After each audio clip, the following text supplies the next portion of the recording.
قصص الانبیاء کی اس سیریز میں آج ہم بیان کرنے والے ہیں حضرت شیش علیہ السلام کا ایک مختصر سا قصہ۔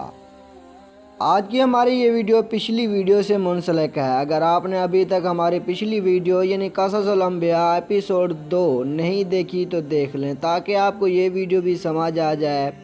اور پچھلی ویڈیو میں موجود علم سے بھی مستفید ہو سکیں۔ جب حضرت آدم علیہ السلام حابیل کے غم میں بے قرار رہتے تھے تو اللہ تعالیٰ نے ان کی طرف حضرت جبرائیل علیہ السلام کو بھیجا اور فرمایا کہ اللہ تعالیٰ آپ کو ایک سعادت مند فرزند عنایت کریں گے اور اس کی نسل سے بنی آدم کے سردار حضرت محمد صلی اللہ علیہ وآلہ وسلم پیدا ہوں گے۔ چنانچہ حابیل کے مرنے سے 5 سال بعد حضرت شیش علیہ السلام پیدا ہوئے اور وہ حسن و صورت میں اور خوبی سیرت میں مشابہ حضرت آدم علیہ السلام کے تھے اور تمام اولاد سے حضرت آدم علیہ السلام کے نزدیک محبوب تر تھے۔ چنانچہ حضرت آدم علیہ السلام نے وفات سے پہلے ان کو اپنا ولی عہد بنایا اور وصیت کر کے فرمایا کہ جب طوفان حضرت نوح علیہ السلام کے زمانے میں واقع ہو، اگر تم اس زمانے کو پاؤ تو میری ہڈیوں کو کشتی میں رکھ دینا جو غرق ہونے سے محفوظ رہیں، یا اپنی اولاد کو وصیت کرنا کہ اس طرح سے عمل کریں۔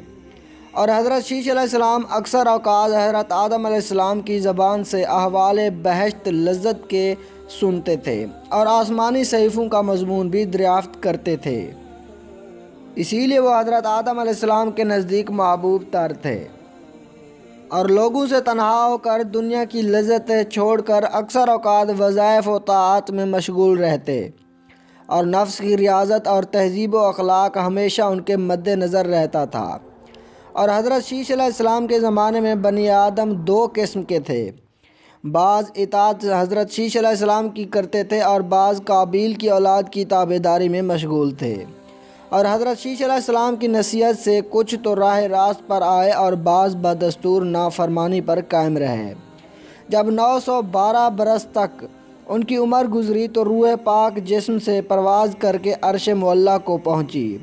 اور حضرت شیش علیہ السلام کی بعض نصیحتوں میں سے یہ ہے کہ مومن حقیقی وہ ہے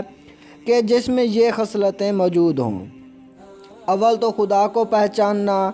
دوسرا نیک اور بد کو جاننا، تیسرا بادشاہ وقت کا حکم بجا لانا، اور چوتھا ماں باپ کا حق پہچاننا اور ان کی خدمت کرنا، پانچواں صلہ رحمی اور اپنائیت کے لوگوں سے نیکی اور محبت کرنا،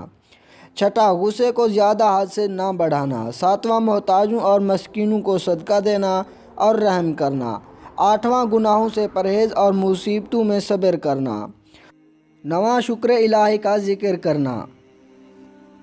دعا ہے کہ اللہ تعالیٰ ہم کو ان تمام نصیحتوں پر عمل کرنے کی توفیق عطا فرمائے۔ اگر آپ اس سے پہلے والی اقساط دیکھنا چاہتے ہیں تو ان کا لنک ڈسکرپشن میں موجود ہے۔ اگر آپ کو ہماری یہ ویڈیو پسند آئی ہے تو اسے لائک ضرور کر دیں اور اگر کوئی غلطی کوتاہی ہو تو کمنٹ کر کے ضرور بتائیے گا اور چینل کو سبسکرائب کرنا بھی نہ بھولیے گا۔ ملتے ہیں اگلی ویڈیو میں، تب تک اللہ حافظ۔